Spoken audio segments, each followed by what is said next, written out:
এই আজকে অসংখ্য সন্তান এমন নাফরমান। তার কথা হইল আমি আমার মনে যা চাইছে আমি এটাই। ইসলাম বলছে মাথার চুল থেকে পায়ের নখ পর্যন্ত কোরআন সুন্নাহর আলোকে রসুলের তরিকায় সাজাও। তার কথা হইল না ইসলাম কি আবার? রসুলুল্লাহ সাল্লাল্লাহু আলাইহি সাল্লামের সুন্নাত সেটা আবার কি? কোরআনের হুকুম সেইটা আবার কি? বাপের সম্মান, আরে তোর বেটা বাপের সম্মান। ইসলামের মর্যাদা কিচ্ছুর কোনো হদিস, যা মন চায় তাই করছে। বাবারও হদিস নাই, মারও পাত্তা নাই। সন্তান মুসলমানের আজকে সংখ্যাগরিষ্ঠ সন্তান নিজের হাতে তুলে দিছে। 16 বছর, 18 বছর, 20 বছর এরকম ছেলে মেয়েদেরকে মুসলমানরা বর্তমানে সবাই, অধিকাংশ, অল্প কিছু বাদে অধিকাংশই তার হাতে তুলে দিছে। তার হাতে তুলে দিছে। তোর চুল তোর যেভাবে মন চায়, তোমার জামা তোমার যেভাবে মন চায়, তোমার শার্ট তোমার যেভাবে মন চায়, তোমার কথাবার্তা, তোমার নাস্তা, তোমার ঘুম, কখন উঠবা, কখন শুইবা, কখন খাইবা, কখন কি করবা, কিসের আল্লাহর হুকুম, কিসের রসুলের হুকুম, কিসের ইসলামের বিধান, তার মতো টেলিভিশন দেখে শিখো, নয়তো ফেসবুক থেকে শিখো, নয়তো ইউটিউব থেকে শিখো, নাহলে বন্ধুদের থেকে শিখো, নাহলে কাফের বেঈমান থেকে শিখো, নাহলে দুশ্মন থেকে শিখো, কিন্তু ইসলাম থেকে কিছু নিও না। বাবা মা, অভিভাবক, সন্তান সবাই মিলে চেষ্টা করতেছে যেখান থেকে নেও।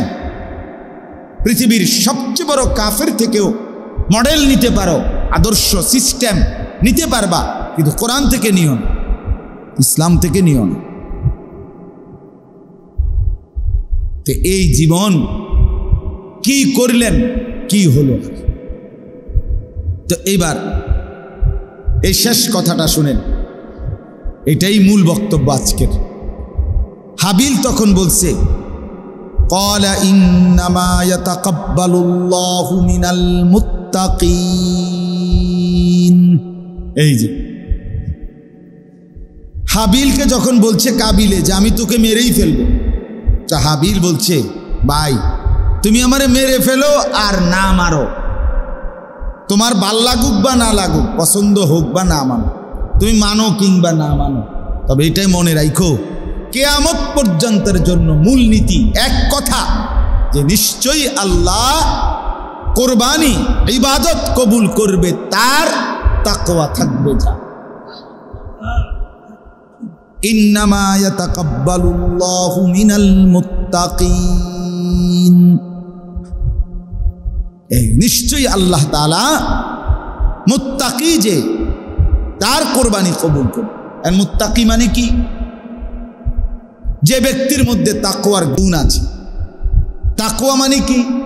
তাকওয়া মানে দুই জিনিস, যে মুসলমান প্রতিনিয়ত গুনাহ থেকে বিরত থাকতে সর্বাত্মক চেষ্টা করে, যে মুসলমান প্রতিনিয়ত আল্লাহর ইবাদতে লেগে থাকে। নামাজ যার ছোটে না, মিথ্যা যে বলে না, চুরি যে করে না, মাঝে মাঝে তো হোঁচট খাইতে পারে, অ্যাক্সিডেন্ট হইতে পারে, ভুল হইতে পারে, আরেকটা হইল তার ফিকির এটা আমার দ্বারা যেন নাফরমানি না হয়। ফজরের জামাত কখনো আমাদেরও 1 রাকাত ছুটে গেছে, কখনো তাকবীরুল্লাহ পাই নাই, হইতেই পারে। আরেকটা হলো নামাজ, এটার কোনো বিষয়ই মনে করে না, এটার কোনো বিষয়ই মনে করে। সুদের টাকা এটা যে না জায়েজ, এটার কোনো বিষয়ই মনে করে। টেলিভিশনে নাচ গান দেখা, তার বউ বাচ্চা তার ঘরে, এটা যে একটা গুনাহ পাপ, আজ 20 বছর ধরে এবার এটারে কিছুই মনে করে। এটা কি ফেলাস্টিক মানুষ? কোন এটা কি মানুষ না প্লাস্টিক? দেখিতে আবার আজ প্রতিদিন বিড়ি খায়, এটারে কিছুই মনে করেন, ওমা এটা কি প্লাস্টিকে নাই। স্বাভাবিকভাবে বাঁকা হয়ে গেছে, বুড়ো হয়ে গেছে, প্রত্যেক দিন বিড়ি খায়, সারাদিন সকাল বিকাল নিয়ম মাফিক, রুটিন মাফিক। একবারে মনে জন্য ডাক্তারের প্রেসক্রিপশন চাইয়ে চাইয়ে বিড়ি খায়। ডাক্তারে যেভাবে কইয়া দিছে যে সকালে একটা, দুপুরে একটা, রাইতে একটা, এইভাবে মনে হয় যেন একটা প্রেসক্রিপশন চাইয়া খায়। এটা কি বলেন? এটা কি ধরনের মুসলমান? প্রতিদিন টেলিভিশন দেখে, প্রতিদিন চা দোকানে নাচ গান দেখে, নর্তকীর ছবি দেখে, কথায় কথায় গালি দেয়, বুড়া বয়সও সুদের টাকা, ঘুষের টাকা, মিথ্যা বলে, কিস্তি নিচ্ছে। আহা, আস্তাগফিরুল্লাহ, আস্তাগফির। এই মানুষটার কুরবানি কিভাবে কবুল হবে? ইবাদত কিভাবে কবুল হবে? শুধু কুরবানি না মিয়া, ইবাদত কবুলের জন্য তাকওয়া হওয়া শর্ত। এই জন্য হাবিল বলে দিচ্ছে, ইন্নামা ইয়াতাকাব্বালুল্লাহু, নিশ্চয়ই আল্লাহ কবুল করে থাকেন। এখানে এই শব্দটা কুরবানি, এই শব্দটা শুধু ফিক্সড করা নাই, নিশ্চয়ই আল্লাহ ইবাদত কবুল করে থাকেন মিনাল মুত্তাকিন, যারা মুত্তাকি তাদের থেকে। তাইলে প্রথম দিন যেদিন কোরবানি শুরু হলো সেদিনই হাবিল বলে দিল তাকওয়া লাগবে। তাকওয়া আসমানে পৌঁছতে হইলে, আল্লাহর কাছে কবুল হইতে হইলে, আল্লাহর কাছে তুলে দিতে হইলে তাকওয়া বুঝাই দিতে হবে। তাকওয়া মানে গুনাহ থেকে বেঁচে আছেন কিনা, নেক আমলে অভ্যস্ত কিনা, আল্লাহকে ভয় করেন কিনা। হ্যাঁ, এইটারে বলে তাকওয়া। হ্যাঁ, বললাম না হুচট খাবে। আমি কোনোদিন মিথ্যা বলি নাই, আমি বলি না। আমি কোনোদিন অন্যায় করি নাই, আমি এটা বলার সাহস রাখিও না। কিন্তু আরেকটা হলো লাগাতার মিথ্যা, লাগাতার নাফরমানি, স্বাভাবিক। এটা মুসলমানের পরিচয় হতে পারে, এটা হইতে পারে। প্রতিদিন নামাজ পড়ে না, এটা গাদ্দার ছাড়া আর কিচ্ছু না। এটা গাদ্দার। প্রত্যেক দিন এক তালে ওজনে কম দেয়, এটা বাটপার ছাড়া আর কিছু হইতে পারে। এটা চিটার, বাটপার। নিয়মিত সুদ খায়, এটা সুদখোর, হারামখোর ছাড়া আর কিছু হইতে পারে।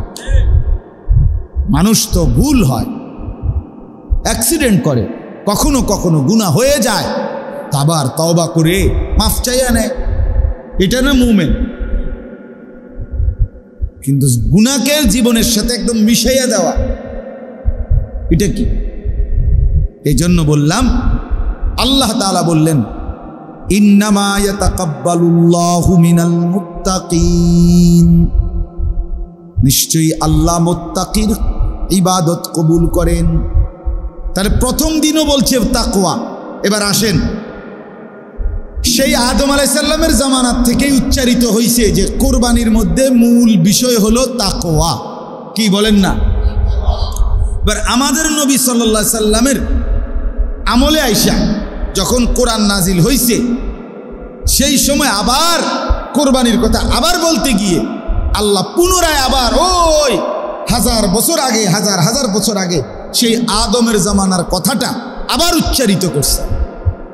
বলছে যে দেখো, লক্ষ বছরও যদি পার হয়, কথা ওই এটাই রইল যে লান ইয়ানালাল্লাহা লুহুমুহা ওয়ালা দিমাউহা ওয়ালাকিন ইয়ানালুহুত তাকওয়া মিনকুম। এই যে একই কথা আল্লাহ বলেন, লক্ষ কোটি বছরও যদি পার হয়ে যায়, আমার সিদ্ধান্ত বদলাবে না। এক কথাই আদম আলাইহিস সালামের জামানায় হাবিলের জবান দিয়ে যেই কথা বের হয়েছে, আল্লাহর কাছে কবুল হতে হলে তাকওয়া লাগবে। ঠিক আজকে আল্লাহ বলেন, বান্দা আজকেও আমি আমার বন্ধুর জামানায় আখিরি নবীর আমলেও কোরবানির বেলায় একই কথা বললাম, আমি গোশত নেব না, রক্ত নেব না, আমি শুধু তাকওয়া নেব। কি নেব? লান ইয়ানালাল্লাহা লুহুমুহা ওয়ালা দিমাউহা। আল্লাহ বলেন, ফাইদা ওয়াজাবাত জুনুবুহা ফাকুলু মিনহা ওয়া আতঈমুল কানিআ ওয়াল মু'তার। আল্লাহ বলে, তোমার কোরবানির প্রাণী জবাই করার পরে যখন কাত হয়ে পড়ে, মানে রক্ত বেরিয়ে পড়ে, যখন একেবারে নিস্তেজ হয়ে যায়, এবার চামড়া ছিলে ফাকুলু মিনহা, গোশতগুলো তুমি খেয়ে নাও। ওয়া আতঈমুল কানিআ ওয়াল মু'তার, এবং অভাবী দুস্থ অসহায়কেও খাওয়াও। আল্লাহ বলে তোমরাই খাও। এবার যদি বান্দা বলে রব্বুল আলামিন, কোরবানি তো দিছিলাম আপনার জন্য, প্রাণী তো জবাই করেছিলাম আপনার জন্য, অথচ আপনি বললেন পুরা গোশত আমি খেতে, আমার গরিব দুঃখীকে খাওয়াইতে, আপনি কি খাবেন না? আপনি কি কদ্দুর নিবেন না? একটা টুকরা নেন, কদ্দুর নুনডা চান? আপনি লেগেই তো কোরবানি দিছি, আল্লাহর জন্য দিছি না? আমরা কথা বলেন না কেন? তো দিছিলাম তো আল্লাহর জন্য।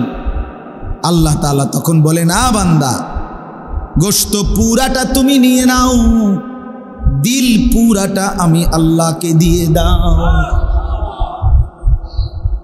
আমি গোশত চাই না বান্দা, আমি দিল চাই, দিল, আমি দিল চাই, দিল। আমি সেজদা চাই, আমি তাকওয়া চাই। আমি দেখব দিলে আমার ভয় আছে কিনা, আমি দেখব আমার বন্দেগীর গুরুত্ব আছে কিনা, আমি দেখব গুনাহ ছাড়বার মানসিকতা আছে কিনা, আমি দেখব তোমার অন্তরে আমি আল্লাহর সম্মান আছে কিনা। ওইটা না আমি দেখতে চাইছি বান্দা। তোমার গোশত দিয়ে আমি করব কি? এগুলো তো তোমার জন্যই দিছি, যাও খেয়ে ফেলো, পুরাটা তুমি খাও। কোনো ব্যক্তি যদি গোশত কোরবানির উত্তম মুস্তাহাব, আল্লাহর হুকুম এটা যে গরিবকে খাওয়ানো, অসহায়কে খাওয়ানো, আত্মীয় স্বজনকেও দেওয়া, কিন্তু এরপরেও যদি সংসার বড়, চাহিদা বেশি, প্রয়োজন বেশি তার, এই কারণে যদি গোশত সে সামান্য একটু গরিব দুঃখীকে দিছে, কিন্তু বেশি অংশ পরিবারকে নিয়ে খাইছে, এরপরও এটা হারাম হবে না। এটা একদম হারাম না, নাজায়েজ না। ঠিক আছে, খাও, 3 ভাগের 2 ভাগ গোশত তুমিই খাও, 1 ভাগ দাও, আরো কম দিবা গরিব দুঃখীকে, আচ্ছা ঠিক আছে আরো কম দাও, এটাতেও আপত্তি নাই। কিন্তু গুনাহমুক্ত জীবন, এটা আমি শতভাগ চাই। গোশত লইয়া মাথা ব্যথা নাই, বুঝেন নাই কথা? আল্লাহ তাআলার কথাই। গোশত কম বেশ হইলে কিচ্ছুই তো না, আমার তো আপত্তি নাই। মানে বলছিলাম 3 ভাগ করেও, আচ্ছা করো না, ঠিক আছে তুমি একটু বেশি খাও, যাও, নাহলে পুরোটাই খাও, তো তুমি, আমার কোনো আপত্তি নাই বান্দা। কিন্তু নাফরমানি করবা না। গোশত করতে করতে, হাড্ডি করতে করতে জোহরের নামাজও চলে গেল, আসরের নামাজও চলে গেল। হায় নাফরমান, কিসের কোরবানি দিলা? কোরবানির দিনের জোহরের নামাজে পড়লা না, কোরবানির দিনও আসরের নামাজ পড়লা না। তুমি যে গোশত খাওয়াই না, এটা আর বুঝার বাকি কি? এটা কি মাইকিং করে কইতো? আর এটা কি আর পোস্টার লাগাইয়া কইতো? হ্যাঁ, এটা আর বুঝার বাকি রয়েছে কিছু? এটা যে গোশত লুবি বলেন না, এটা আর বুঝার কিছু আছে? কিছু রাসূলুল্লাহ সাল্লাল্লাহু আলাইহি সাল্লাম বলছে ঈদের নামাজ এটা কি ওয়াজিব, তো এইটা না ফইরা যে কোরবানি দিল, নবী বলছে কিচ্ছুই হয়েছে না। লাইসা মিনান নুসুকে ফি শাইইন, কোরবানি বলতে কিছুই হয় নাই। এখন আমার প্রশ্ন হইল, শুনো, যদি ওয়াজিব নামাজ না পইরা কোরবানি দেয়, তাহলে নবী বলছে এটা কিচ্ছু হয়েছে না তোর কোরবানি। তো যেই নাফরমান ফজরের নামাজ না পইরা কোরবানি দেয়, কি রে নাফরমান? তো এটা তো ফজরের নামাজ ফরজ নামাজ, বুঝেন নাই কথা? কোরবানির দিন যে ফজরের নামাজও পড়লো না, এদি বইয়া রইল গরুর লাগিয়া, গরুরে গোসল করা। আর তুই না গোসল করবি বেকুব বেটা, গরু গোসল করায় কি দিবি? গরুরে গোসল করা হেতে বেটা গরু লইয়েই ব্যাস, কল্লি বুসি লইয়েই হাওড়ার জান শেষ, দাও লইয়া, তারপরে ওই যে কুবাই না ইডা টাটফাল মাটফাল ইডি আয় হাই শিক্ষার কারে কয় দফানি উড়ানি। হ্যাঁ, গত বছর হাজি সাহেব শুনেন, গত বছর আমি আমার এক লোকে নিয়ে গেছে বেটার গরুটা কোরবানি হইব, আমি কোরবানি করবো না, আমি দেখবো কুদুর বেটার কত কুদুর থাকবে নজর, আমি আমার একটা আবেগ। ঠিক আছে, আমি গেছি। প্রথম এক বড় গরু, প্রায় 3 লাখ 3.5 লাখ টাকা দিয়ে মনে গরুটা কিনছে, বড় গরু। এটারে বহুত কষ্ট করে হতাইছে, অনেক লোক লাগাইয়া শোয়াইয়া 2-4 বারে উঠতে গেছে এটা। এরপরে শোয়াইয়া সবাই ধরে লাগছে, এখন ছুরি লাগাইব।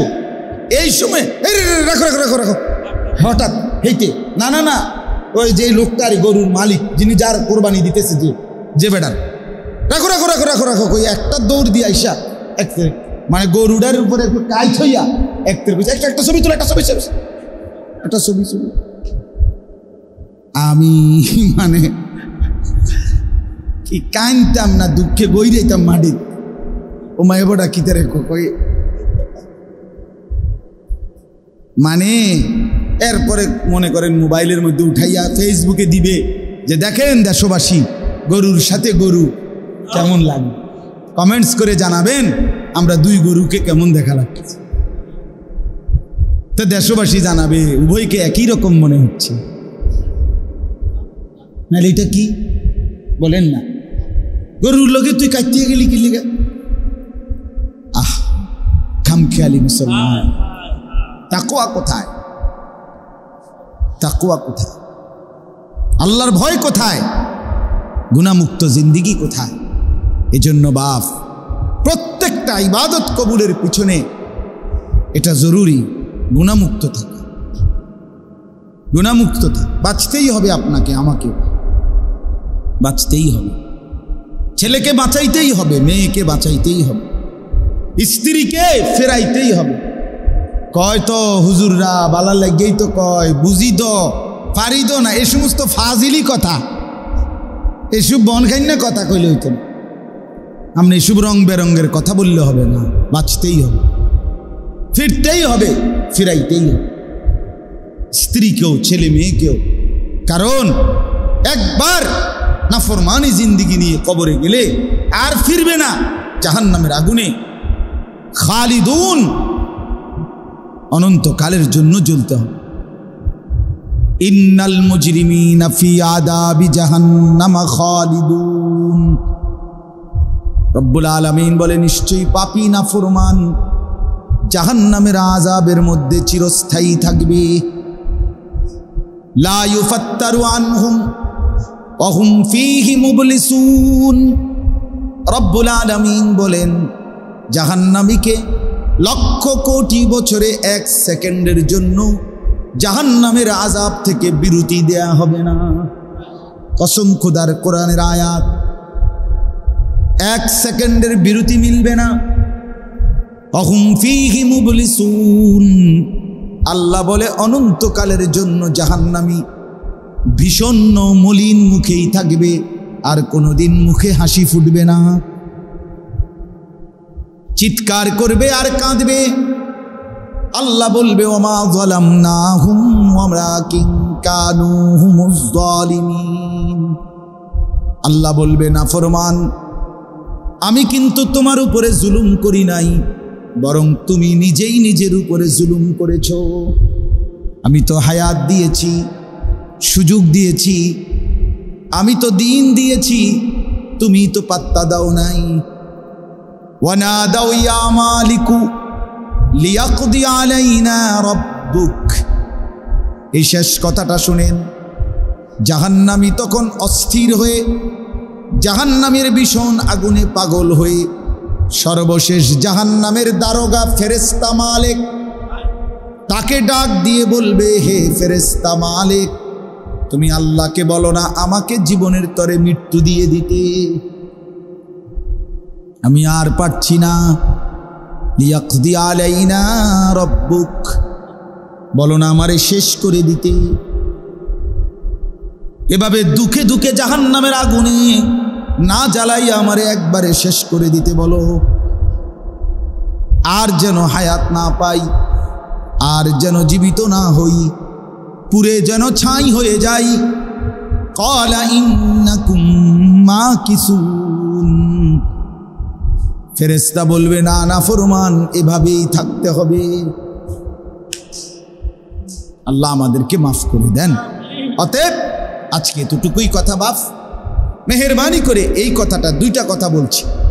এক নম্বর কথা হলো, আপনারা যদি একজনও শুনেন আমার কোনো সমস্যা নেই, আমি সংখ্যার গোলামি করি না কোনোদিনও না। আজকে 20 বছরের ওয়াজের জীবনে আলহামদুলিল্লাহ আল্লাহর সংখ্যার গোলামি করি না। মানে শ্রোতা কতজন এটা আমার হিসাব নেই। গত মজার কথা শুনেন, গত বৃহস্পতিবারে আমি মাহফিলে যাব হোমনা তিতাসের ওইদিকে। আমার এক ঘনিষ্ঠ লোক ক্যান্টনমেন্টের, উনি আমারে জানাইছে যে ওনারা স্বামী স্ত্রী দুইজনে হজে যাবে, পরের দিন ফ্লাইট। উনি আমারে বলতেছে, হুজুর আমার বিবির আশা, আপনি যদি পর্দার আড়াল থেকে সে হজে যাবে আমার সাথে, আপনারে 10টা মিনিট কথা যদি কদ্দুর নসিহত করতেন, তার একটা ইচ্ছা ওই বেটার বিবির। আমি বললাম অবশ্যই, আমি এক্ষণ আইতেছি, রাখেন আমি আসবো, আমি মাহফিলে যাওয়ার আগে। পরে আমি ওনার বাসায় গেছি, গিয়া এই আড়ালে আপনার উনার বিবি আড়ালে বসছে আর উনি আমার সাথে বসছে। প্রায় 32 মিনিট নসিহত করছি হজ্জের বিষয় নিয়ে। শ্রোতা এই একজনই, মানে এবিডি একজনই, খালাস। শ্রোতার বাড়ছে না, বাড়ব কি লেগে আনছে তো এবিডির বাসাত আমার এই একজন, আর জামাই লগে আমার সাথে বসে। এই আল্লাহর জন্য বলা, অসুবিধা কি? একজনের জন্যই বলে যাওয়া, একজনের জন্য। আমি এই মাত্র বলছি হাজী সাহেবের কাছে শুনে, এই ঘূর্ণিঝড়ের যেদিন, কোন দিন হলো ঘূর্ণিঝড়? গতকালকের আগের দিন যে ফুল বৃষ্টি, যখন সোমবার একেবারে পুরা বৃষ্টি হয়েছে কিনা বলেন মাগরিবের পরে, এই পুরা বৃষ্টির মধ্যে আলহামদুলিল্লাহ আল্লাহর দয়া, আল্লাহর ইচ্ছা, আমি 2টা মাহফিল ছিল আমার, 2টা বয়ান, দোনো মাহফিলেই আমি বয়ান করছি মুসলিম। এই ফুল বৃষ্টিতে প্রথম যেখানে বয়ানে গেছি, এখানে মসজিদের ভিতরে একটা সৌর বিদ্যুতের ছোট্ট কদ্দুর লাইট ও কোনা লাগানো, আর এই শ্রোতা মনে 70-80 জন মানুষ বসছে, সদর দক্ষিণ কুমিল্লা। কেউ রে আমি দেখি নাই, মানে চেহারা কারোই দেখা যায় না, আন্দাজ ওই শুধু কোনার একটা সৌর বিদ্যুতের লাইট, ছোট্ট লাইট কদ্দুর জ্বলে। আমি পুরা 1.5 ঘন্টা এই অন্ধকারে বয়ান করছি। আমি বললাম যে পরে এক সময় আপনারা আমার সাইয়া লইয়েন, অনওয়াজ শুনেন, আন্ধারে ওয়াজ। পরের মাহফিলও এই ফুল বৃষ্টি নিয়ে গাড়িত করে আসছি, পানি একদম রাস্তা ভাইসা গেছে, এই পর্যন্ত ভিজাও গেছে পায়ের ওরা। আবার মসজিদে ঢুইকা পরের মাহফিলও প্রায় 150 লোক ছিল, বয়ান করছে। আলহামদুলিল্লাহ আল্লাহর জন্য বলা, এখানে সংখ্যা বিষয় না বাপ। আমার শেষ কথা এটাই, একজনকেই বললাম, একজনকেই, কোনো অসুবিধা নাই, কিন্তু মনে রাখতে হবে হজ বলেন, কোরবানি বলেন, নামাজ বলেন, রোজা বলেন, দান সদকা বলেন, জিকির তেলাওয়াত বলেন, গুনাহ থেকে বেঁচে থাকা জরুরি। সুদও খাইবেন, জিকিরও করবেন, কাম হইতো না কাকা, কাম হইতো না। কোরবানিও করবেন, আবার মিথ্যাও বলবেন, হারামও রোজগার করবেন, হবে না, হবে না, আল্লাহ নেবে না। তাকওয়া ছাড়া, গুনাহ থেকে বেঁচে থাকার চেষ্টা ছাড়া আল্লাহ নিবে না। হ্যাঁ, যদি বলেন তো একেবারে 24 ঘন্টা সারা জিন্দিগি গুনাহ থেকে বেঁচে থাকবো কিভাবে? তো এই জন্যই তো বলছি, হোঁচট তো খাবেই। একটা হলো হোঁচট খাওয়া, অ্যাক্সিডেন্ট করা, আরটা হলো বেটকি দিয়ে হইয়া দাও, দেখি তো কথা বলে, ভুল তো হবেই, গুনাহ তো হবেই। আমি আপনি তো হোঁচট খাবই, কিন্তু আবার উঠে দাঁড়াইতে হবে, তওবা করে মাফ চাইয়া আবার শুরু করতে হবে ইবাদত। কিন্তু গুনাহ এবং নাফরমানির উপরে যদি কেউ লাগাতার লেগে থাকে, তার ইবাদত কবুল হয় না। আল্লাহ আমাদের প্রত্যেককে গুনাহ থেকে বাঁচবার তৌফিক দান করেন। তাকওয়া, মুত্তাকি, এই সবক আল্লাহ যেন আমাদের প্রত্যেকের ভিতরে দান করে, আমরা যেন সবাই তাকওয়াবান হতে পারি। আজকের এই সংক্ষিপ্ত মজলিস আল্লাহ তাআলা যেন কবুল করে নেন। আমার কথা এটাই, এই মাদ্রাসা মসজিদ আসলেই বাস্তবতা হইল। আমি ব্যক্তিগতভাবে এরকম অসংখ্য মাহফিল আছে বাফ, বা সত্য কথা, যেটা ফুটাঙ্গিরির জন্য না, এমনি বললাম।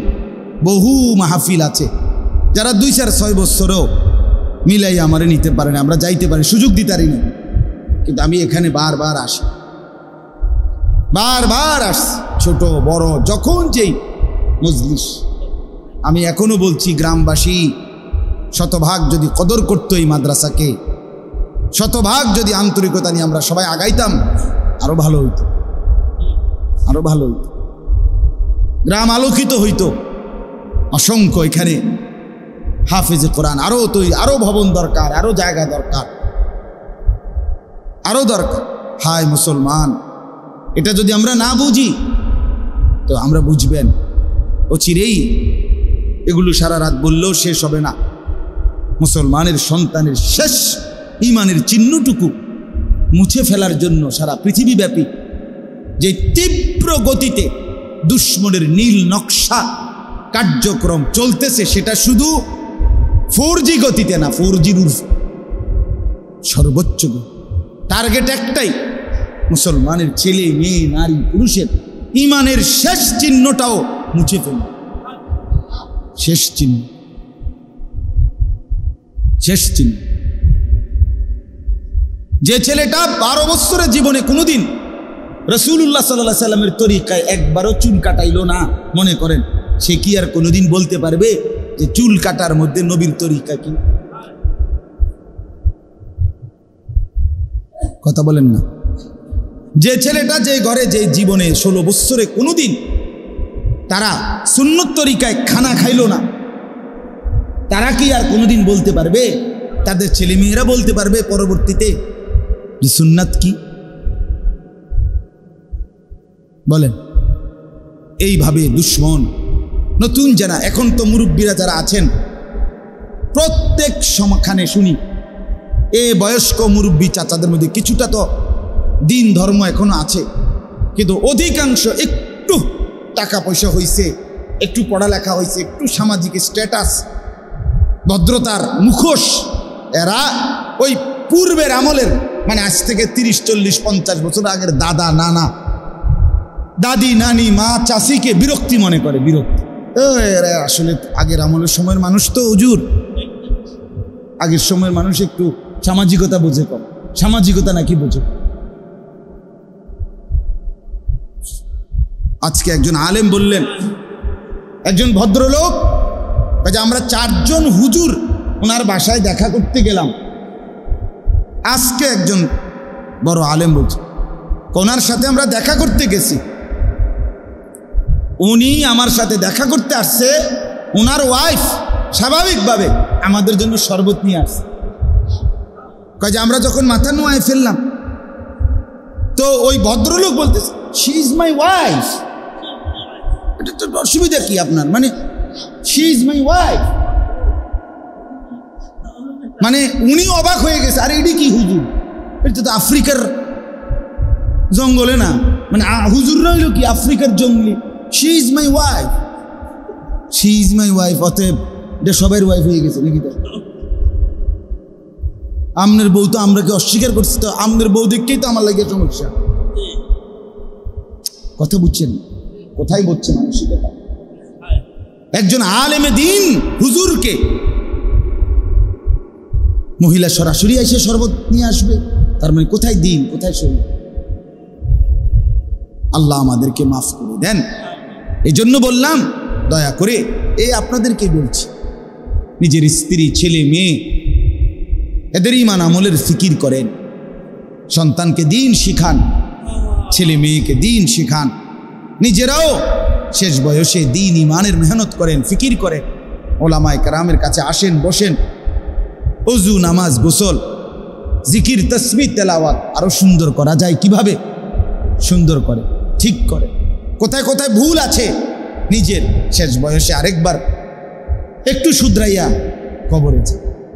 সূরা ভুল, কেরাতে ভুল, আত্তাহিয়াতুতে ভুল, দোয়ায়ে কুনুতে ভুল, এত ভুল নিয়ে কবরে গিয়া কষ্ট পাইবে। অশুদ্ধ নামাজ নিয়ে কবরে গিয়া দেখবেন কিচ্ছু আইছে না ওজন। সূরা কেরাত যার অশুদ্ধ, তার নামাজ হয় না। সাফ কথা। আপনি মাদ্রাসা, আপনাকে গ্রামের ফরসে আমনের ফুতনাতি যে নুরানি পড়ছে তারে অন জিগার যে নামাজ ভঙ্গের কারণ কয়টি, হইতে কইবে 19টি। 1 নাম্বার কারণ, নামাজ ভঙ্গের 1 নাম্বার কারণ নামাজে অশুদ্ধ কোরআন পড়া। অশুদ্ধ কি পড়া? তাহলে যার সূরা কেরাত অশুদ্ধ তার নামাজ হয় না। এটা 1 নম্বর নুরানির মানে নামাজ ভঙ্গের 1 নম্বর কারণ। তাইলে আল্লাহ আমাদেরকে মাফ করে দেন। আজকের এই মজলিসকে আল্লাহ তাআলা কবুল করে নেন। ছোট্ট হলেও আল্লাহ তাআলা এর মধ্যে যেন ভরপুর বরকত দেয়। মাদ্রাসাটা আল্লাহ যেন কবুল করে। আমি থাকি আর মাওলানা ইলিয়াস থাকুক আর হাজী শাহাবুদ্দিন থাকুক আর যেই থাকুক, একদিন দেখতে দেখতে আমিও নাই, সেও নাই, তিনিও নাই, আপনিও নাই। এটা কোনো বিষয় না এবং এটা কোনো আশ্চর্য কথাও না। আপনি চলে যাবেন, এটা কোনো অবাক কিছু না। চলে যাবেন, এটাই স্বাভাবিকতা, ঠিক কিনা বলেন না কেন? অতএব দোয়া করতে হবে আল্লাহ যেন যুগ যুগ ধরে মাদ্রাসা টিকায়া রাখে। আপনাদের নিরাপত্তা, আপনাদের ভালো, আপনাদের কল্যাণ আল্লাহ কবুল করেন। আলহামদুলিল্লাহ। তো এই হজ্জের বিধানের সাথে সাথে আরেকটি গুরুত্বপূর্ণ বিধান, সেটা হলো কোরবানি। এটা সারা পৃথিবীর মুসলমান নিজ নিজ অঞ্চলেই আল্লাহ পাকের এই হুকুমটি পালন করে থাকে। এই জন্য কোরবানি এবং হজ, কোরবানিটা ওয়াজিব, হজ ফরজ। আর ফরজ ওয়াজিবের ব্যাপারে গাফলতি করতে নাই, অবহেলা করতে নাই। ফরজ ওয়াজিব ছেড়ে দেওয়ার বিষয় না। ফরজ ওয়াজিব আপনার আবেগ না, যে শুধু আমার মন চাইলে করলাম, ভাল লাগলে করলাম, ভাল লাগলে করলাম না। না, এই বিষয়টা এমন না। যেটা ফরজ, যেটা ওয়াজিব, সেটা কষ্ট হোক আর পেরেশানি হোক, আপনাকে করতেই হবে। যেমন মনে করেন কোনো ব্যক্তির উপরে শরীয়ত কর্তৃক নির্ধারিত সম্পদের মালিক হওয়ার কারণে হজ যদি একবার ফরজ হয়, তাহলে এই হুকুম আর মৃত্যু পর্যন্ত বাদ যায় না। মনে করেন 2024 সালে আপনার কাছে হজ্জের ফরজ হওয়ার মতো টাকা ছিল, সম্পদ ছিল, জমি ছিল। কোনো মুসলমানের কাছে তার সংসারের মৌলিক খরচ, মনে করেন 6 জন, 7 জন, 8 জন বিবি বাচ্চা, বাজার সদাই, ওষুধপত্র, কাগজ কলম, গ্যাস, বিদ্যুৎ, পানির বিল, এই যে খরচটা 1.5-2 মাসের হজে যাওয়া আসা থাকা, এই সময়টুকু খরচ আর হজের খরচ মনে করেন এখন 7 লাখ, তো আরো পরিবারের খরচ হলো 2 লাখ, এ ধরে নিলাম, তো 9 লাখ, ধরেন না 10 লাখ। তো কোনো ব্যক্তির বসত বিটা যেটার মধ্যে সে থাকে, এইটার অতিরিক্ত তার কাছে যা আছে সেইটা যদি আলগা জমি, খেতে জমি আছে, ফসলের জমি, চাষবাসের জমি, অথবা রাস্তার পাশে জমি কিনে রাখছে, চাষাবাদ করে না ঠিক, এমনি আছে জমি, অথবা বসত বিটার অতিরিক্ত আরো ভিটা আছে, ভিটি আছে, বাজারে ভিট আছে,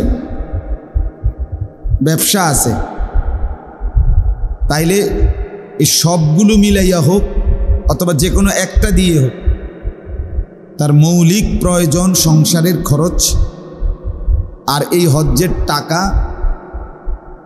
যদি ব্যবস্থা হয় ওই অতিরিক্ত যা আছে তার দ্বারা, এবং ফিরে আসবার পরে বাকিটুকু দিয়ে সংসার চলবে, এই ব্যক্তির উপরে নিঃসন্দেহে হজ করা ফরজ। আপনি এমনি বুঝেন, আমি এমনি ভাঙ্গা বুঝাই, একটা উদাহরণ দিলে বুঝবেন। মনে করেন আমি আনিসুর রহমান, আমার মোট ফ্যামিলির সদস্য 6 জন, আমি সহ, আমি, আমার বিবি আর আমার ছেলে মেয়ে আছে 4 জন, তাহলে 6 জন হলো। তো আমার যদি এমন হয় যে আমার যে বাড়িটা যেটাতে আমি থাকি এটা বাদ দিয়া ও আমার আলাদা খেতে বা যেখানেও 10 শতক জায়গা আছে, তো এই 10 শতক জায়গার একাংশ 3 শতক বা 4 শতক যদি বিক্রি করে এক অংশ আর কি, ওই সংসারের 1.5-2 মাসের খরচ এবং হজের খরচ হয়ে যাবে। মনে করেন 3 লাখ টাকা করে শতক, তো 3 শতক বেচলেই 9 লাখ। তো তাহলে এই 9 লাখ টাকা দিয়ে 1.5-2 মাসের বউ বাচ্চার বাজার খরচও হবে, আবার হজের টাকাও হবে। আর অতিরিক্ত যে আরো এই 10 শতক এই জায়গাটার মধ্যে আরো কদ্দুর জায়গা রয়েছে না, কথা বলেন না, এইটা দিয়েই ফিরে আসার পরে সংসার চলবে ওই বাকিটুকু জমি দিয়ে। তাহলে শুধু এইটুকু জমি যারা আছে আলগা, ঘরের বাড়ির বসতের অতিরিক্ত, আর যদি বাজারে দোকানও না থাকে, একটা টাকাও না থাকে, ফুদ বিদেশ নাই, অন্য আর কিছুই নাই, শুধু এইটুকু জমি আছে, যেই জমির একাংশ বিক্রি করলে হজের টাকা, সংসারের এই কয়দিনের খরচের টাকা হবে, আর বাকিটা দিয়া আইয়া সারলে আবার চলবে, তাহলে নিঃসন্দেহে এই মুসলমানের উপরে হজ ফরজ। এখন বলেন তো কি পরিমাণ মুসলমানের উপরে হজ ফরজ? বল। আমাদের গ্রাম অঞ্চলের মুসলমান বাপ চাচারা খামখেয়ালি করে, এটা মস্কারি মনে করে এটা একটা নফল ইবাদত। মাগরিবের পরে 6 রাকাত আওয়াবিন পড়লে পড়লাম, না পড়লে না পড়লাম, এটা খামখেয়ালি। এটা তো ফরজ ইবাদত, ফরজ ইবাদতে তো খামখেয়ালি চলে না। নবী সাল্লাল্লাহু আলাইহি ওয়াসাল্লাম বলেন, যে ব্যক্তি হজ ফরজ হওয়ার পরেও হজ না করে মৃত্যুবরণ করল, সরাসরি হাদিস, নবী সাল্লাল্লাহু আলাইহি ওয়াসাল্লাম বলেন, সে হয় ইহুদি হয়ে মরুক, নয়তো খ্রিস্টান হয়ে মরুক, মানে তুই বেঈমান হয়ে মর, বাকি মুসলমান হয়ে মরলি। হ্যাঁ, তো বেঈমান হয়ে মরুক, তাহলে এবার বলেন তো তার সুপারিশ নবী সাল্লাল্লাহু আলাইহি সাল্লামের কাছে হাসরের ময়দানে সুপারিশ চাইবে কেন? হাউজে কাউসারের পানি মিলবে কিভাবে বলেন? কিতাবে স্পষ্ট আছে, আমার কাছে গাড়িতেও কিতাব আছে। হযরত ওমর রাদিয়াল্লাহু তাআলা আনহু সরাসরি কিতাবে হাদিসে আছে, তিনি হজ ফরজ হওয়ার পরেও যে হজ করে নাই, তিনি বলতেন যে আমার মন চায় তার উপরে অমুসলিম ব্যক্তির উপরে যেই ট্যাক্স ধার্য করা হয়, আমি তার উপরেও সেই পরিমাণ ট্যাক্স ধার্য করব। কেন? তিনি বলতেন, মা হুম বি মুসলিমিন, মা হুম বি মুসলিমিন, তারা মুসলমান নয়, তারা মুসলমান নয়। 2 বার বলছে।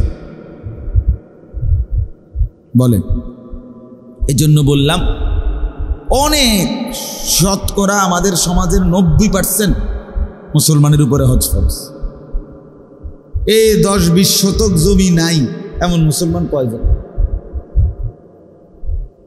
কথা বলেন না, জমি জমা নাই তো খামখেয়ালি করে, ফুদ বিদেশে পাঠাইছি, তে যদি ফাটাইতো হুজুর তাহলে গেলাম উনি, হেতে যদি কদ্দুর টিয়া টুয়া দিত, তার বাপেরে যদি কদ্দুর হজ করাইতো, হ্যাঁ জিফুত মানুষ করছি, কিতা জিফুত মানুষ করছেন আমি বুধ, কারো ছেলে বিদেশ ফাটাইলেই এটা বুঝি মানুষ করা হয়ে গেছে।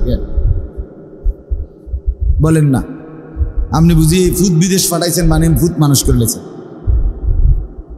আপনি একটা বিল্ডিং করছেন ভাই, তার মানে আপনি জিফুত মানুষ করলেছেন। তো এটা কি কথা হইল যে জিফুত মানুষ করছি? এই জন্য এটা গুরুত্বপূর্ণ বিষয় যে মুসলমানের কাছে তার মৌলিক প্রয়োজনের অতিরিক্ত হজ্জের খরচ বাকিগুলো দিয়ে ব্যবস্থা, অথচ একটা মানুষের কাছে জমি আছে, বাজারে ভিট আছে, দোকানদারি করে, সেখানে ব্যবসার মাল আছে, ব্যাংকে টাকা জমা আছে, কত দিক দিয়ে টাকা মিলাইলে সহজেই এই পরিমাণ সম্পদের শরীয়ত যে দূর বলছে দূর হয়, কিন্তু খামখেয়ালি। এজন্য বললাম হজ একটি ফরজ ইবাদত। একে তো এই কারণে গুরুত্বপূর্ণ, ফরজকে খামখেয়ালি মনে করলে হয় না। 2 নাম্বার হলো হজ ইসলামের মৌলিক 5টি ভিত্তির একটি, এটা একটা খুঁটি। খুঁটি ফেলায় দিলে ভবন টিকে না। এই ফিলার ভাঙ্গা লাইলে মানে খুঁটিটা, এগুলা 4টা খুঁটি, এগুলো সরাইয়া ফেললে ছাদ টিকবে না। এজন্য যে খুঁটি সরাইয়া ফেলে তার ইসলাম টিকে না। এজন্য হজ্জের হুকুম গাফলতি করতে নাই। 2 নাম্বার হলো হজ না করার শাস্তি ভয়ানক। এই যে ইহুদির মৃত্যু, খ্রিস্টানের মৃত্যু, বেঈমানের মরণ, তাহলে আপনি তো জীবনভর মনে করছেন রোজা নামাজ পড়ে আপনি অনেক কিছু করছেন, কিন্তু আপনার উপরে হজ ফরজ ছিল, কিন্তু ওই যে টাকার লোভে শরীরে নামাজ পড়ছেন ঠিক আছে, কিন্তু টাকার বিষয় আসছে আর আপনি বোঝেন না। আপনি এই সময় জিমান, হুজুর এটা আমরা কে এত কিছু বুঝিনি 100 বার বুঝছি, উনি ইচ্ছা করে মাতে না, বোঝেন নাই কথা। লোভী, টাকার সম্পদ, টাকা খরচ করতে চায় না, অথচ সেই টাকা তো জিফুত খাইয়েই লাইতেছে। কেউ না কেউ দুনিয়ায় টাকা তো নিয়েই গেছে। একজন মানুষ প্রথম বছর যেই টাকা রোজগার করছে 30 বছর পর্যন্ত ওই টাকাটা তো তার পকেটেই রয়েছে নাকি? কথা বোঝেন নাই? আমি 2004 সালে চাকরি নিছি, তো এই মাসে যেই বেতন পাইছি ওই বেতনের টাকাটা মনে আছে তো আমার কাছে না। তো শেষ পর্যন্ত কোনো না কোনো সুরতে কেউ না কেউ জন্য খরচ হয়ে যায় কিনা, তো আমার আখেরাতের জন্য, নিজের জন্য খরচ হইলে সমস্যা কি? এই বোকামিটা মানুষ কেন করে বলে? এটা না বুঝার কি আছে? কিরে বেটা, আপনি তো কোনোভাবেই শেষ পর্যন্ত তো কেহই টাকা জমা করে রাখে না, হাত বদল হইতেই আছে, তো কাজে কেউ না কেউ তো নিয়েই নিচ্ছে। এটা সন্তান হোক, ছেলে হোক, মেয়ে হোক, তো আমার নিজের জন্য, আমার আখেরাতের জন্য খরচ করব আমি, এটা আমি করব না কেন? এই হলো এক কথা। 2 নাম্বার কথা হলো কোরবানি। কোরবানির ঈদ, কোরবানি হলো 3 দিন, 10ই জিলহজ, 11ই জিলহজ, 12ই জিলহজ। মানে যেদিন কোরবানি হয় এটারই 10ই জিলহজ কয়। তারপরের 2 দিন, এই 3 দিন, প্রথম দিন সুবহে সাদিক ফজর থেকে 3য় দিন সন্ধ্যা পর্যন্ত, এই 3 দিনের ভিতরে কেউ যদি তার এই মৌলিক খরচের অতিরিক্ত, এই যে মৌলিক খরচ বলতে বললাম, বউ বাচ্চা যে কয়জনের সংসার আমনের, যার জিফুত লইয়া সংসার যে কয়জনের, আমনে ওই সবারই দলীয় হইতো না। জি বিয়ে দিয়ে লাইছেন মেয়ে জামাইয়ের বাড়িতে, এখন হেইতেরে আর হেবেডিরে আর দলীয় হইব না। ফুত বিয়ে করে লাইছে, ভিন্ন হয়ে গেছে, তার সংসার আলাদা, হেরে দলীয় হইব না। আমনে যে কয়জনের চালান এখনো এই কয়জনের হিসাব, মানে আমনের টাকা দিয়া বাজার খরচা টরচা হয়, তাহলে এই কয়জনের মৌলিক যা প্রয়োজন, ওষুধপত্র, কাগজ কলম, বাজার সদাই, হ্যাঁ ইত্যাদি, এই টাকার অতিরিক্ত যে ব্যক্তির কাছে যা আছে, জমি, তার ব্যবসার মাল, তার ব্যাংকের টাকা, তার কাছে জমানো স্বর্ণ ইত্যাদি মিলাইয়া যদি 52.5 বড়ি রূপার দাম, মানে 84,000 টাকা, 1600 টাকা করে এখন রূপার বড়ি সর্বোচ্চ দাম, 84,000 টাকা, তার যদি ওই বাকিগুলো প্রয়োজনের অতিরিক্ত যা আছে তার এগুলো মিলাইলে হয়, তাহলে ওই পুরুষ, ওই নারী যার কাছে আছে তাদের উপরে নিঃসন্দেহে কোরবানি ওয়াজিব। ওই 3 দিনে মনে করেন আমি এই হাজি সাহেবের কাছে, শাহাবুদ্দিন সাহেবের কাছে আমি 1 লাখ টাকা পাইতাম। তা আমার কাছে এমনি কোনো টাকা নাই, কথার কথায় পেটে ভাতে আসে শুধু 10-20 হাজার টাকা দিয়ে আমি খরচা মরচা চলে, বেতন পাই, খরচ করে লাই। কিন্তু এই টাকাটা আমি ওনার কাছে পাইতাম কোরবানির দিন, প্রথম দিন হোক দ্বিতীয় দিন হোক, উনি আমার এই পাওনা টাকাটা ঘটনাচক্রে ওই দিন দিছে, দিয়ে কইছে ভাই আপনি টাকাটা। আর এটা যদি আমার এই মুহূর্তে এই মৌলিক প্রয়োজন যেটা এইটার অতিরিক্ত হয়, মৌলিক প্রয়োজনের টাকা তো আমার কাছে 10-20 হাজার টাকা আসেই, এটা দিয়ে তো আমি চলতেই আছি। তাহলে এই ঈদের এই 3 দিনের ভিতরে এই টাকার মালিক হওয়ার কারণে, প্রয়োজনের অতিরিক্ত হওয়ার কারণে এই ব্যক্তির উপরে এই আমি এখন এই টাকাটা দেওয়ার কারণে এই কোরবানিও আছে। তা আপনি বলবেন যে টেয়াডা লইয়া তো বিপদে না পড়লাম, আবার বুঝি কোরবানি দেওয়ান লাগবো। তাহলে বিপদে না পড়তে চাইলে, কোরবানি দিতে না চাইলে আপনি টাকাটা মাফ করে দেন যে ভাই আপনি টেয়া দেওয়ান লাগতো না, 1 লাখ টাকা আপনি কিছু খাইয়েন তো সারছে, আর কোরবানি দেওয়ান লাগতো 20 হাজার টাকা সেভ হয়ে যাবে, 80 হাজার টাকা মারি খেয়ে যাবে। এটা কেউ করবে নি, কথা কর না, এটা কেউ করবো নি। তো তাইলে আপনি কি বললেন? তাইলে এরকম কোরবানি, হজ এটা ফরজ এবং ওয়াজিব, এটা আপনি বোঝেন না বললে ফিডার থেকে মাফ পাবেন না। আপনি বোঝেন নাই কেন? আপনি বাংলা কথা বোঝেন না আপনি? আচ্ছা আমি যে এখন বলছি আমার কথাটা বুঝছিনি আপনার, তো এতে আপনি বোঝেন না কি? আপনি মাদ্রাসায় পড়েন নাই আর কি, কিন্তু এখন আমার এই বাংলা কথাটা বোঝেন নাই, তো এইটা বুঝে নিবেন। এটার জন্য একবার দাওরা পাস করতেই হবে, টাইটেল পাস করুন লাগবে, মাস্টার্স পাস করতে হবে, এটা তো জরুরি না। শরীয়তের মাসআলা আপনার দায়িত্ব বুঝে নেওয়া যে হুজুর আমার বসত আছে এদ্দুর, ব্যাংকে টাকা পয়সা আমার আছে এত, আমার জমি আছে এদ্দুর, এই যা আছে আমার, আপনি আমার এই হিসাব করে দেন আমার উপরে কোরবানি ওয়াজিব কিনা। এটা উচিত না?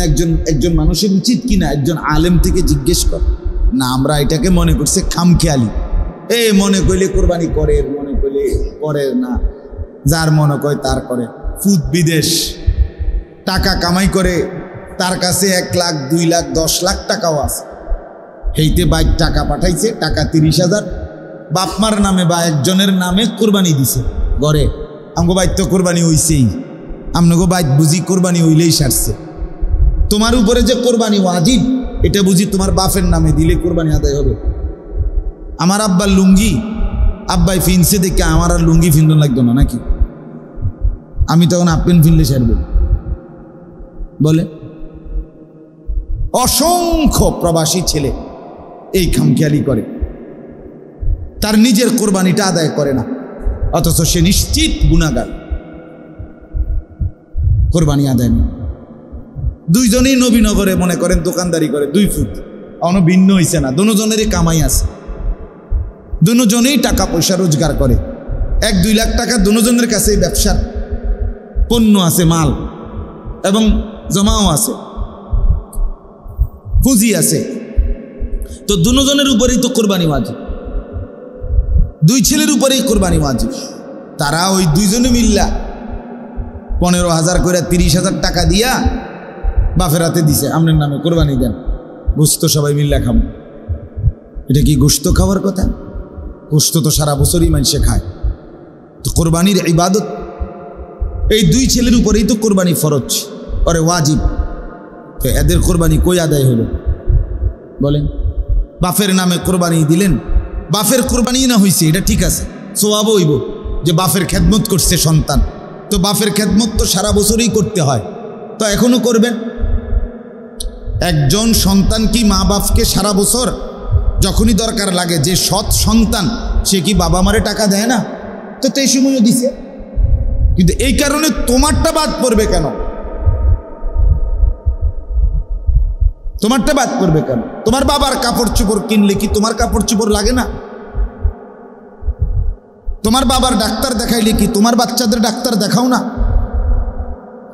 এই জন্য দয়া করে আপনারা এটা বুঝবেন। আমি এক কথায় বললাম, যেই মহিলার কাছে স্বর্ণ আছে, কিছু স্বর্ণ অল্প, 1 বড়ি হোক, আধা বড়ি হোক, লগে যদি রূপাও থাকে কিছু, অথবা টাকা আছে, মহিলার টাকা, এই মহিলার কাছে জমানো 10,000 20,000 টাকা আছে, তাহলে এই দুইটা মিলাইয়া, এই যে কিছু স্বর্ণ আর ওই যে টাকাটা, মহিলার যে টাকা, এই দুইটা মিলাইলে যদি ওই 52.5 বড়ি মানে 84,000 টাকা হয় ঈদের দিন, তাহলে নিঃসন্দেহে এই মহিলার উপরে কোরবানি ওয়াজিব। এই মহিলারও কোরবানি আদায় করতে হবে। বলেন আমাদের সমাজে কি পরিমাণ মহিলার উপরে কোরবানি ওয়াজিব হয়? কই আদায় করে কে? খবর আসেনি কোনো? সবাই রুডিয়ে না খায়, মনে করে একজনে দিলে তৈল গোস্ত না কদ্দুর খাওন, রুডিয়ে না খাওন, এতজনে টোয়াইলই বুনি। কি এতজনে টোয়াইলই বুনি মানে? গোস্তই যেহেতু খাওয়া মাকসাদ, তো টোটাল কোরবানি করারই কি দরকার? আগে কিনে রাখলেই তো হয়। অথচ কোরবানি তো একটি ইবাদত, আলাদা বিষয়। রাসূলুল্লাহ সাল্লাল্লাহু আলাইহি ওয়াসাল্লাম বলেন, মান যাবাহা ক্বাবলা আস-সালাহ, যে ব্যক্তি কোরবানির দিন নামাজ পড়ার আগে, ঈদের নামাজ জবাই করে ফেলল প্রাণীটা, শুধু নামাজটা এখনো শেষ হয় নাই, তার নামাজ আদায় হওয়ার আগেই জবাই করে ফেলল, রাসূলুল্লাহ সাল্লাল্লাহু আলাইহি ওয়াসাল্লাম বলেন, ফাইন্নামা হুয়া শাতু লাহমিন, এটা শুধুই কেবল একটা বকরির গোশতই হইল, আর কিছুই হইল না। লাইসা মিনান নুসুকি ফি শাইইন, কুরবানির কিছুই হয় নাই। আজ্জালাহু লি আহলিহি, সে শুধুই কেবল তার পরিবারের জন্য গোশত খাওয়ার তাড়াহুড়া করল। কি কথা! শুধু কি হয় নাই, কি পড়ে নাই, নামাজটা শেষ হয় নাই, এখন এর আগেই জবাই করে লাইছে। তাইলে যদি এত বড় ধমক দেয় নবী যে বেটা তোর কোরবানি বলতে কিছুই হয় নাই, শুধু কেবল গোশত খাইলি আর কি, তাইলে কোরবানি পুরুষ কিংবা নারী প্রত্যেকের উচিত জেনে বুঝে আমার উপরে কোরবানি ওয়াজিব কিনা এটা জানা বুঝা। আল্লাহ তাআলা কোরআনুল কারীমের মধ্যে বলছেন, ওয়ালিকুল্লি উম্মাতিন জাআলনা মানসাকান, সর্বযুগে সর্বকালে আদম থেকে নিয়ে আমি আল্লাহ কোরবানির বিধান নির্ধারণ করেছি। আজকের না, 2 বছর 10 বছর আগের না, সর্বযুগের মানুষের জন্য আল্লাহ বলেন আমার বান্দাদের জন্য আমি কোরবানির বিধান রেখেছি। লিয়াযকুরু ইসমাল্লাহি আলা মা রাযাকাহুম মিন বাহিমাতিল আনআম, কেন? আল্লাহ তাআলা বলেন আমি চাই আমার বান্দা আমার দেওয়া হালাল চতুষ্পদ জন্তু জবাই করার সময় আমার নাম নিবে, আমার স্মরণ করবে, বিসমিল্লাহ আল্লাহু আকবার বলবে, এটা শুনবার জন্য আমি কোরবানির বিধান দিই, খাওয়ার জন্য। লিয়াযকুরু ইসমাল্লাহ, আমার জিকিরের জন্য দিছি বেটা। গোশত তো তোর বেটা নাফরমান, আমি তো প্রত্যেক দিনে খাওয়াই বেটা। গরুর গোশত কি পৃথিবীতে কোনো আশ্চর্য কিছু? খাসির গোশত কি পৃথিবীর কোনো আশ্চর্য কিছু যে এটা কোনো দিন মানুষ দেখে নাই? প্রতি বছর কোরবানির দিন শুধু মানুষে গোশত দেখে, এমন কিছু এটা বলে? তাইলে বরং এটা তো ইবাদত, এটা ইবাদত, এটা আল্লাহর হুকুম, এটা ওয়াজিব। নবী সাল্লাল্লাহু আলাইহি ওয়াসাল্লাম বলেন, মান কানা লাহু সাআতুন ওয়া লাম ইউদাহি ফালা ইয়াকরাবান্না মুসাল্লানা, যে কোরবানির সামর্থ্য থাকার পরেও, সামর্থ্য বলতে শরীয়ত কর্তৃক, আমনের মন মতো না, বেশি ঝামেলা আছে এবছর দিতাম না, উম্মা ওটার মন মতো কথা, আমরা এটা কি গাঁজাখুরি কথা কইলেব নাকি? দাম বেশি ঝামেলা আছি মানে না, না হাতে হবে মাত্র 2 মাস হয়েছে, তারে 12 লাখ টাকা দিয়ে বিদেশ পাঠাইছি, এবছর বাদ দাও কোরবানি, আল্লাহর রহমতে এত বিদেশ করক, 2-4 বছর লাইন আইক, টেয়াটুও মিলক, তোই কোরবানি করো, একবারে বড় করে দিন, বড় করে গ্যারাম চুক্তি একটা মানে ডাক ফালাই দিন। এটা কি খামখেয়ালি কথা বলেন না? আপনার কি এটা মন মতো না? মন মতো ঝামেলায় থাকলে জোহরের নামাজ ফরন লাগে না, কথা বলেন না কেন? আরে ঝামেলায় থাকলে জোহরের নামাজ পড়তে হয়নি, ঘুমে থাকলে আসরের নামাজ ফরন লাগে না। তো তাহলে ফরজ ইবাদত বুঝি আমনের খামখেয়ালি। তাহলে নামাজ যেমন ফরজ ইবাদত, এটা যেমন খামখেয়ালি করা যায় না, তো হজ্জ তো ফরজ, কোরবানিও তো ওয়াজিব, এটা তো খামখেয়ালি করলে হবে না। আল্লাহ তাআলা কোরআনুল কারীমের মধ্যে এই জন্য বলছে যে আমি তো এটা নতুন দেই নাই বেটা, সর্বযুগে ছিল। ওয়ালিকুল্লি উম্মাতিন, আদম আলাইহিস সালাম থেকে নিয়ে মুহাম্মদ সাল্লাল্লাহু আলাইহি ওয়াসাল্লামের উম্মত, মানে আমরাই শেষ উম্মত, আমাদের পরে আর কোনো জাতি আসবে না, তার মানে কিয়ামত পর্যন্ত। আদম থেকে নিয়ে কিয়ামত পর্যন্তর জন্যই আমি আল্লাহ কোরবানির হুকুম নির্ধারণ করেছি। তাহলে এইটাকে বাদ দেওয়ার সুযোগ নেই, মুসলমান বাদ দিতে পারবেন। আমাদের সমাজে খুব বেশি খামখেয়ালি, যতজনের উপরে কোরবানি ওয়াজিব হয় অতজনে দেয় না। বাড়ি চুক্তি একজন দিলে, মানে কামাই করে যতজন, এবং সেই কামাইয়ের মধ্যে যার কাছে অতিরিক্ত এই টাকাটা আছে, বললাম যে এখনকার এটা কম বেশ হইতে পারে, 84,000 টাকা ফিক্সড না, রূপার দাম বাড়ে কমে উঠানামা করে, কখনো 1350, কখনো 1400, কখনো আরো নামে 2700 টাকাও হয় রূপার বড়ি, কখনো কখনো 47-48,000 টাকাই কি হয়ে যায়, 50,000-এর নিচে প্রয়োজনের অতিরিক্ত যার কাছে আছে তার উপরেই কোরবানি ওয়াজিব। আপনি 2 লাখ টাকার গরু কোরবানি দিতে হবে জরুরি না, কিন্তু কোরবানি আদায় করতে হবে। আপনি 10,000 টাকার খাসি দিয়েই কোরবানি দেন, অসুবিধা কি? এটা তো আল্লাহর হুকুম, এটা তো বেড়াগিরি না, এটা ফুটাঙ্গিরি মারণেরও কিচ্ছু না, বড়াই করার কিচ্ছু না।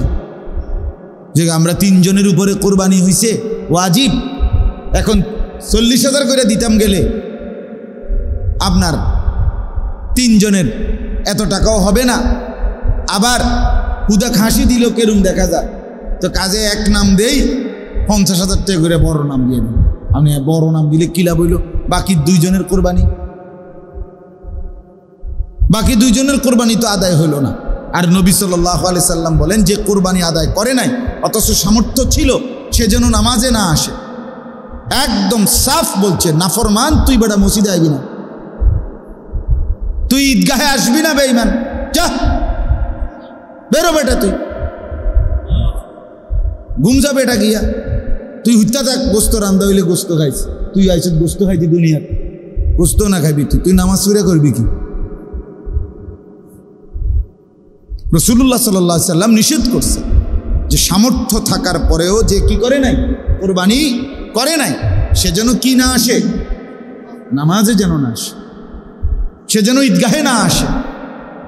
তো যেখানে ওয়াজিব নামাজ, ঈদের নামাজ এইটাই পড়তে মানা করেছে, তো ফরজ নামাজ হতো তো যা তোর নামাজ দিয়ে কি দিবেন? আল্লাহ আমাদেরকে মাফ করে দেন। এই জন্য কোরবানি একটি প্রাচীন ইবাদত, আল্লাহর পছন্দের ইবাদত। পৃথিবীর প্রথম আদম আলাইহিস সালামের জামানাতে আল্লাহ তাআলা কোরবানির বিধান চালু করেছে। কোরবানি কেন চালু করলেন? কোরবানির মাধ্যমে মুমিনের পরীক্ষা হয়। কোরবানির মাধ্যমে মুসলমান পরিচয় দেওয়ার পরে কোরবানি দিয়ে কে আল্লাহকে ভয় করে আর কে নফসের গোলামি, শয়তানের গোলামি, মনের ইচ্ছার গোলামি করে, এটা পার্থক্য। এজন্য কোরবানির দ্বারা তাকওয়ার পরীক্ষা হয়। কোরবানি দ্বারা কিসের পরীক্ষা হয়?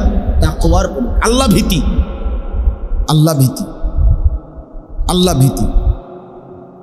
কোরবানি থেকে আল্লাহ তাআলা তাকওয়া যাচাই করে, গোস্ত না, রক্তও না, তাকওয়া। যার তাকওয়া আছে, আল্লাহকে ভয় করে কোরবানি করছে, আল্লাহর মহব্বতে দিচ্ছে, আল্লাহ তাআলা তারটাই কবুল করে। এই কোরআনের আয়াতটা আমি পড়ছি আপনাদের সামনে, দেখেন একটু শুনেন। 6 নম্বর পারা 5 নম্বর সূরা, সূরায়ে মায়েদা। এই সূরার 27 নম্বর আয়াত আল্লাহ তাআলা বলতেছেন, ওয়াতলু আলাইহিম নাবা আবনাই আদামা বিল হক।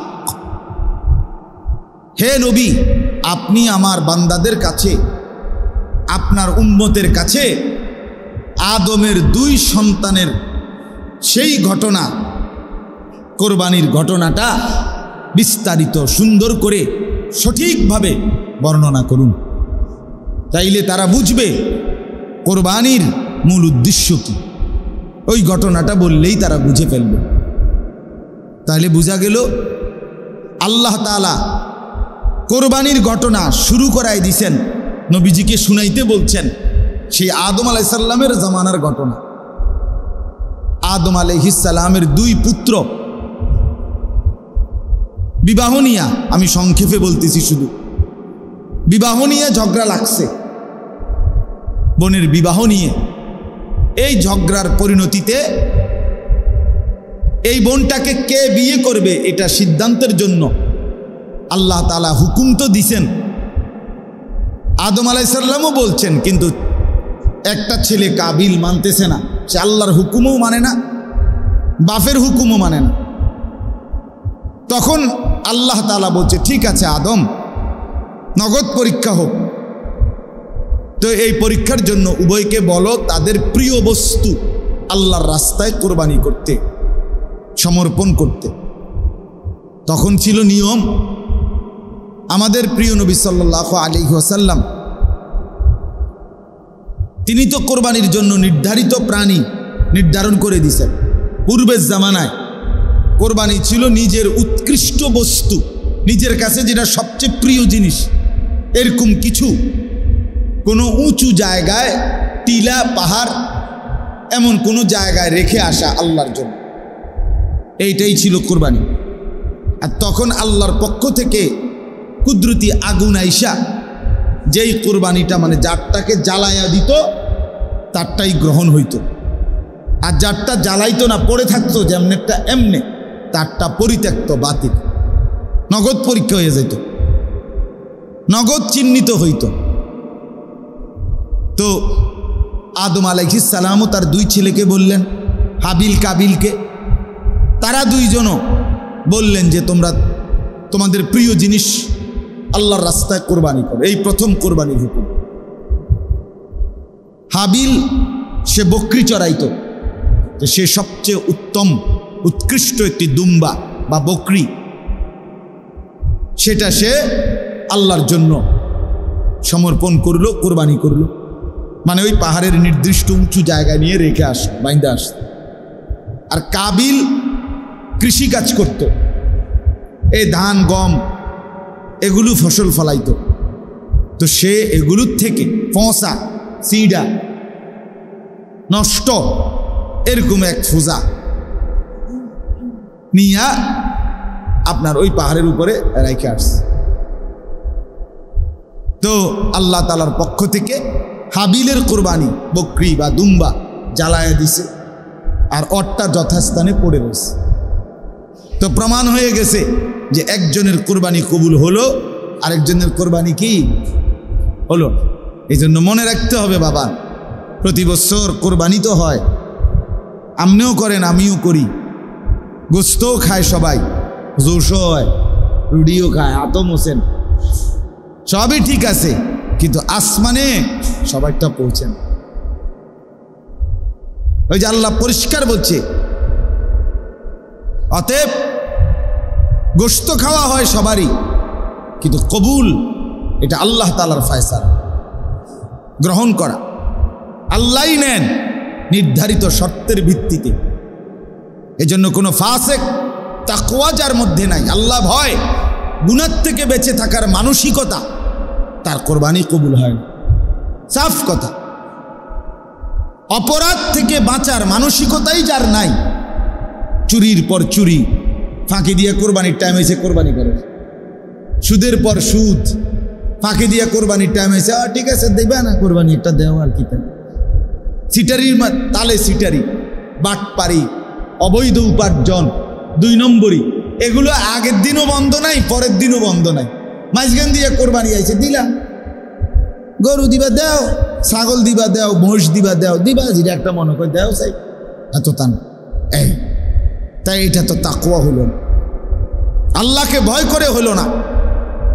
আল্লাহ তাআলা এজন্য বললাম পরিষ্কার এখানে বলছে ওয়াতলু আলাইহিম নাবা আবনাই আদম বিল হক ইজ কাররাবা কুরবানান।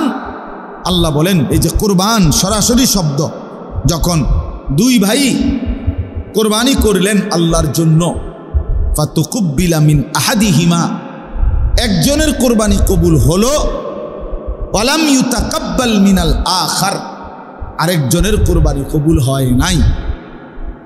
তাহলে দুজনেই তাদের কাছে যা ছিল তা দিছে। এবাটার কাছে দুম্বা ছিল, দুম্বা দিছে। এবাটার কাছে কৃষি ফসল ছিল, সেটা দিছে। কিন্তু আল্লাহ বলেন একজনেরটা গ্রহণ হয় নাই, আরেকজনেরটা কি হয়েছে? গ্রহণ হয়েছে। তাইলে দুজনেই তো দিছিলেন, তা একজনেরটা হবে আরেকটা হবে না কেন? মূলত এইটার ভিত্তিতে না, দিলের ভিত্তিতে। কার দিলে আল্লাহর হুকুম পালনের প্রতি আগ্রহ আন্তরিকতা আছে আর কার মধ্যে নাই, কে আল্লাহর হুকুম মানে আর কে নাফরমানি করে, এটা আর কেউ না জানো, আল্লাহ তো জানো। আচ্ছা এবার ভাবেন তো, আমাদের এই জামানায় যদি এমন হইতো, গরু জবাই করে, বকরি জবাই করে, এরপরে মনে করেন যদি সিস্টেম এমন হইতো ফেলে আসতে হইতো কোথাও উঁচা জায়গায়, আর রাত্রিবেলা এসে আগুন পোড়ায় জ্বালাইতো জারটা, তো পরের দিন যার গরু জ্বালানো হয় নাই, ছাগল জ্বলে নাই, সে কি পরিমাণ লজ্জিত হইতো, তার মানে সে কি পরিমাণ ধুর ধুর করত, সে কি পরিমাণ বেইজ্জতি হইত। হ্যাঁ, আল্লাহ তাআলা ইহসান করে আমাদের পুরা বিষয়টাই দুনিয়াতে আড়াল রাইখা হাসরের ময়দানে শোনাবে, এজন্য রাইখা দিস। দয়া করছেন আল্লাহ তাআলা আমাদের। তাহলে আমরা আরো কি পরিমাণ আমাদের মধ্যে তাকওয়া আসা উচিত ছিল, যে আল্লাহ আমারে দয়া করে বাঁচাইছে, নগদ বেইজ্জতি করার চাইতে। কিন্তু মুসলমান আমরা খামখেয়াল। এই যে দেখেন আল্লাহ বলেন একজনের কোরবানি কবুল হলো, আরেকজনের হলো না। তাহলে বোঝা গেল যুগে যুগে প্রত্যেক বছরই কোরবানি হয় সারা পৃথিবীতে, কিন্তু কারো কোরবানি কবুল হয়, কারোটা কি? ক্বালা লা আকতুলান্নাক, যার কোরবানি কবুল হয় নাই সে আক্রোশে কাবিল হাবিলকে বলল আমি তোকে মেরেই ফেলব, আমি তোকে মেরেই ফেলব। এই কথার অর্থ হইল বিয়ে আমি করবই, নারী আমি চাই। আমি আল্লাহর হুকুমও মানি না, বাপের হুকুমও মানি না, শরীয়তের বিধানও মানি না, আমি কিচ্ছু মানি না। আমার যেটা মন চাইছে আমি এটাই করি। এই হলো নাফরমান সন্তানের কথা। আলহামদুলিল্লাহ রাব্বিল আলামিন। আল্লাহুম্মা আনতাস সালাম ওয়া মিনকাস সালাম, তাবারাকতা ইয়া যাল জালালি ওয়াল ইকরাম। মওলাই করিম আপনি মাফ করে দেন, রব্বে করিম আপনি মাফ করে দেন, মেহেরবান মওলা আপনি মাফ করে দেন। আজকের এই মজলিস আপনি কবুল করে নেন, সমস্ত কবরবাসীদেরকে মাফ করে দেন। আমাদেরকে সামনের জীবন ঈমান আমলের দৌলত দান করেন, তাকওয়ার জিন্দেগি দান করেন, গুনাহমুক্ত জীবন দান করেন। আয় আল্লাহ আপনি কবুল করে নেন, মঞ্জুর করে নেন। আমাদের নামাজ, রোজা, কুরবানি, জিকির, তেলাওয়াত সব কিছু গুনাহমুক্ত করে দেন, তাকওয়াওয়ালা করে দেন। আল্লাহ আজকের এই মজলিসে আপনি বরকত দান করেন, এই মসজিদ মাদ্রাসা আপনি কবুল করে নেন। বড় স্বপ্ন আশা নিয়ে মাদ্রাসাটা শুরু হয়েছে মাওলা, আল্লাহ এটা যেন ধসে না যায়। আল্লাহ আপনি সদকায়ে জারিয়া হিসাবে কবুল করে নেন। আল্লাহ জি সাহেবের খানদান